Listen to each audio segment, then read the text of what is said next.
למה כולם יוצרים ברקים פתאום? האם אנשים רואים כשפות אוויר באבטר? איך קורה כשפה לאחר שהמון לקח לה את הכשפות? במי הוא כשף מתכת? ומאיפה הגיע בכלל יכולת הכשפות? היום נענה על הכל ויותר. מה קורה גובלינים? וטוב שחזרתם לערוץ שלנו. גובלינים כאן אומר, אז כשפות זה אחד מהדברים שמבדילים ומייחדים את העולם של האבטר, וזה בגלל שזו יכולת שלא מתקרבת לשום דבר שראינו בעבר. יש הרבה סדרות טובות עם דמות מעולות בעלות כוחות, אבל בכשפות יש משהו מיוחד. בשני הסדרות למדנו הרבה על יכולת הכשפות, אך עדיין יש הרבה מסתוריות ושאלות סביב העניין הזה, ולכן זה בדיוק מה שנעשה היום. ננסה לענות על הכל, אז תצפו עד הסוף כי הולך להיות ממש מעניין. בואו נתחיל. איך קורה יכלה לכשף אוויר לאחר שהמון לקח לה את הכשפות? אז בהגדה של קורה, בסוף העונה הראשונה, המון לוקח לקורה את יכולת הכשפות. היא לא יכולה יותר לכשף מים, אדמה או אש. המון מצליח לקחת כשפות בעזרת כשפות מים ודם. לפי ספר האומנות של ההגדה של קורה, שאותו יוצרים כתבו, הם הסבירו שם שבעצם המון מתעסק בזרימת הצ'י בגוף של הכשף. באבטרנג ראינו את טיילי עושה דברים דומים עם חסימת הצ'י, אבל זה היה רק לזמן מה. המון עושה את אותו הדבר, אך לתמיד בעזרת כשפות המים עם טכניקות ריפוי וכשפות דם. אבל מה הוא בעצם עושה? אז בפרק עם גורו פתיק באבטר כשף האוויר האחרון, הבנו שאנג צריך לפתוח את כל הצ'קרות שלו כדי להצליח לשלוט במצב האבטר. צ'קרות הם בעצם מין מאגרי צ'י בגוף שלנו במקומות מסוימים. לדעתי, המון הצליח לחסום את הצ'קרות שכבר פתוחות אצל הכשף, וכך הוא למעשה חוסם את היכולת לכשף. אצל קורה, הצ'קרה של כשפות האוויר הייתה סגורה, אך היא נפתחה שהמון לקח ממנה את שאר הכשפויות. המון בעצם סגר את הצ'קרות האחרות, וכך הצ'קרה של כשפות האוויר פתאום נפתחה. אבל שוב, איך? למדנו מגורו פתיק שהצ'קרה הרביעית, צ'קרת האוויר, קשורה לאהבה, והמחסום שלה הוא צער. הצ'קרה הרביעית ממוקמת בלב, היא קשורה לאהבה, והמחסום שלה הוא צער.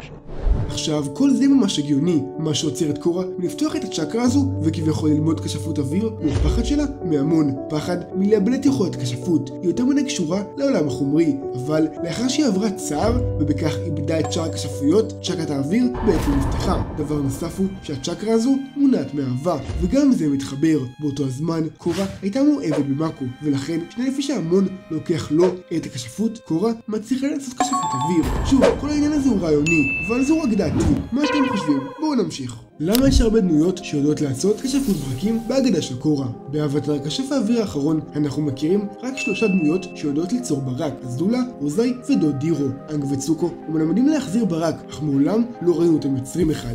בהגדה של קורה היכולת ליצור ברקים הופכת לפחות ופחות נדירה, וכמעט כל כשף אש שני יודע לעשות את זה. אבל למה? כשצוקו מנסה ליצור ברק עם דוד דירו, אנחנו רואים שהוא מתקשה עם זה. לכן מוזר לנו שפתאום בהגדה של קורה אנחנו רואים עשרות עובדים שפשוט יוצרים ברק במפעל כעבודה, ונראה שזה כמו כשפות רגילה עבורם ולא משהו מסובך. אז האם זה פשוט חור בעלילה, או שבאמת עם השנים אנשים למדו את הטכניקה? הנה התשובה. בהגדה של קורה אנחנו נחשפים לעיר רפבליק סיטי, שבה אנשים מכל 4 האומות חיים ביחד.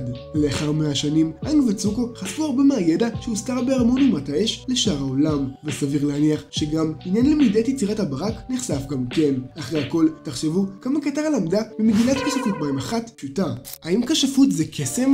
אז כבר בפרק הראשון היוצרים רצו להכניס לנו לראש שכשפות זה לא קסם. אבל למה? כשאת משחקת בקסמים שלך, אני נרטב. זה לא קסם סוקה, זה כשף מים.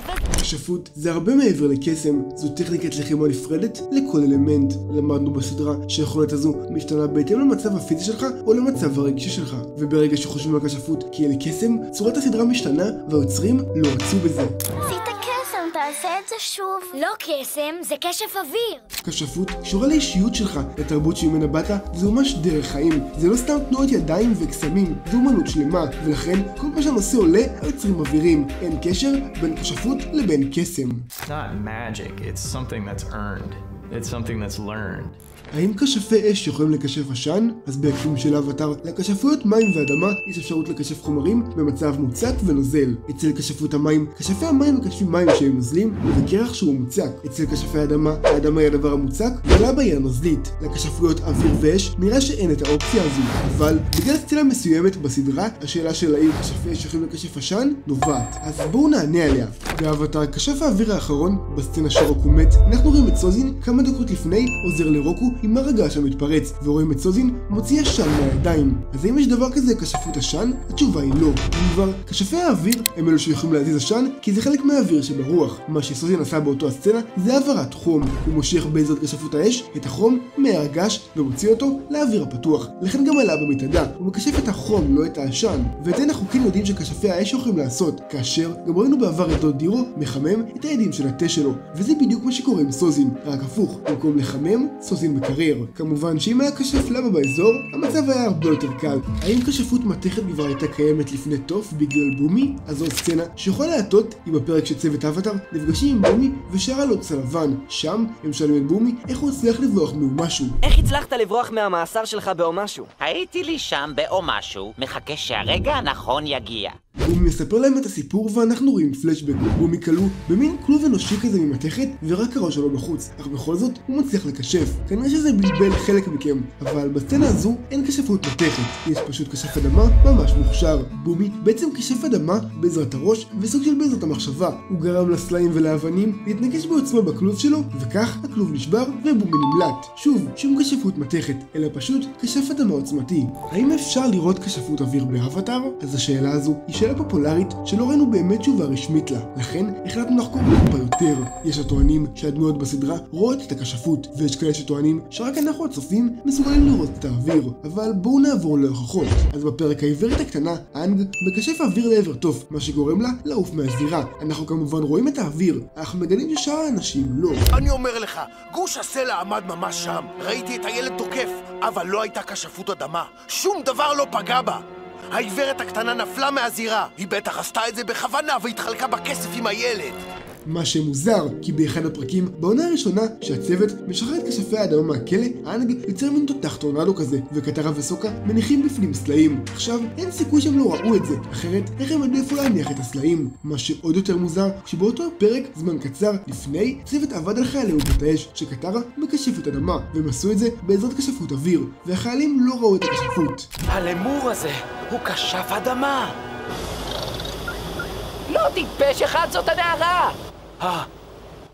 אז מה הקטע? פעם אחת רואים ופעם לא? לדעתנו יש שני אפשרויות לתשובה. אפשרות אחת היא שפשוט כשפי האוויר שולטים בריכוז האוויר. כשהם כן רוצים שיראו, הם מקשפים אוויר בריכוז גבוה, מה שגורם לאנשים לראות את זה. וכשהם לא רוצים שיראו, הם מקשפים בריכוז נמוך, ולכן האוויר הוא בלתי נראה. גם אנחנו במציאות לא רואים אוויר, אבל כשמרוכז הרבה ממנו במקום מסוים, אנחנו כן יכולים לראות, בדומה לדרך שבה אנחנו רואים סופות טורנדו. האפשרות השנייה היא שאנשים פשוט לא יודעים איך נראית כשפות האוויר. הרי כמעט כל האנשים בכשף האוויר האחרון מעולם לא בקשו כשפי אוויר, כי עברו 100 שנים, וכנראה הם מעולם לא ראו כשפי אוויר מקשפים, והם גם לא מצפים לראות כאלה פתאום, כי הם מניחים שאין יותר וכולם מתים. אז מה אתם חושבים? תכתבו לנו מה לדעתכם האפשרות ההגיונית מהשתיים, ומה אתם חושבים שהתשובה היא בכללי. בואו נמשיך. האם רגשות קשורות לכשפות? התשובה היא כן. באבטאר כשף האוויר האחרון, בעונה השלישית, בפרק שקטרה יוצאת למסע עם צוקו, שזה כנראה אחד הפרקים האהובים עליי בסדרה, ישנה סצנה שבה קטרה צועקת על צוקו. אפשר לראות שהיא אמוציונלית ופגועה בקול וגם בדיבור שלה. אפשר להבחין שהמים מגיבים איתה בהתאם לכעס שלה. איך אני יכול לפצות אותך? אני יודעת, אתה יכול להחזיר את אמא שלי. אנחנו יודעים שכשפות קשורה גם למצב הרוח והנפש של הכשף, ומתי שהוא כועס, האלמנט מתגבר ונהפך לחסר שליטה. דוגמה נוספת היא בסצנת הקרחון בפרק הראשון, שקטרה וסוקה התווכחו והקרחון נסדק, ושוב המים הגיבו למצב של קטרה. או בפרק שהכשפות אש של צוקו ממש נחלשת, כי המניע שלו נעלם, והוא צריך למצוא את המשמעות והמניע הבא שלו. אז כן, כשפות בהחלט לא רק קשורה למצב הפיזי של הכשף, אלא גם למצב הנפשי שלו. אין הוכחה טובה יותר מכל העניינים הזולה, שככל שהמצב הנפשי שלה הידרדר, כך גם היא נחלשה מבחינת הכשפות. הסרט סרטון מלא ועמוק על כל העניין הזה, אז אם עדיין לא צפיתם, משאירים לכם לינק בתיאור. איך כשפות תגיע לעולם של אבטאר? אז זו שאלה שהרבה אנשים שואלים. בשני הסדרות קיבלנו שני תשובות שונות, ולכן יש הרבה מעריצים שמבולבלים. אז בואו נעשה סדר. צווי האריה הם אלו שהעניקו לבני האדם את היכולת לקשף, כמו שלמדנו בהגדה של קורה בסיפור של אבטאר 1. אבל לאחר שבני האדם קיבלו את אחת מארבעת הכשפויות, מים, אדמה, אש ואוויר, כל אומה למדה בדרך שלה את הכשפות, וממש נוצרו תרבויות על פי הכשפויות. כפי שלמדנו באבטאר כשף האוויר האחרון, הכשפים למדו מחיות שונות, שהם למעשה הכשפים הראשונים. בני האדם אמנם קיבלו את הכשפות מצבי אריה, אך למדו אותה מהחיות. כשפי המים הם האומה היחידה שלא למדה מבעל חיים, אלא מהירח. כשפי האדמה למדו מהחפרפרות, כשפי האש מהדרקונים, וכשפי האוויר מהביזונים. מהי כשפות הקול? כשפות קול היא שיטת כשפות כשפי האוויר שלמדנו עליה מהספרים של אבטאר יאנג צ'ן. בספרים מסופר על מקרים בהם יאנג צ'ן הצליחה ליצור צרחה בעזרת כשפות אוויר שהחרישה את האויבים שלה. סיפורים נוספים מדברים על מערבולות אוויר קטנות שיאנג צ'ן יצרה כדי להשתיק את השיחות הפרטיות שלה עם אנשים. הרי סאונד וקול אלו דברים שעוברים בתדר מסוים באוויר, וטכנית זה הגיוני שכשפי אוויר עוצמתיים יצליחו לקשף את זה. בכל אופן, זה מאוד קיצוני ונשמע מופרך ואין יותר מדי מידע על התת-כשפות הזו. אך כן היינו רוצים ללמוד עוד על כשפות הקול. האם כשפות עדים זו כשפות של מים או אוויר? אז בעיקרון, שני הכשפים יכולים לקשף עדים. כשפי האוויר יכולים להזיז את העדים דרך האוויר, וכשפי המים יכולים להפוך את העדים בחזרה לנזלים כמו שראינו את קטרה עושה, או לעשות ההפך וליצור מהמים עדים. אז אם הגעתם עד לכאן, תגיבו בתגובות #כשפות, שנדע כמה מכם צפו עד הסוף. לאלו מכם שעדיין פה, שתדעו שאנחנו מעריכים אתכם בטירוף. חקרנו ועבדנו הרבה על הסרטון הזה, ואנחנו ממש מקווים שאהבתם. תכתבו לנו למטה מה השאלה שהכי סקרנה אתכם, והבאנו תשובה. אם יש לכם שאלות נוספות על כשפות, תרשמו למטה בתגובות, ואולי אפילו נעשה חלק שני, ולהפוך את הדבר הזה לסדרה. וכמובן, אם אהבתם, תעשו לייק, ואם ממש אהבתם, תעשו סאב. אם אתם רוצים להתעדכן על כל סרטון חדש שעולה בערוץ, פשוט ילחצו לפעמון, ואנחנו נתראה בסרטון הבא.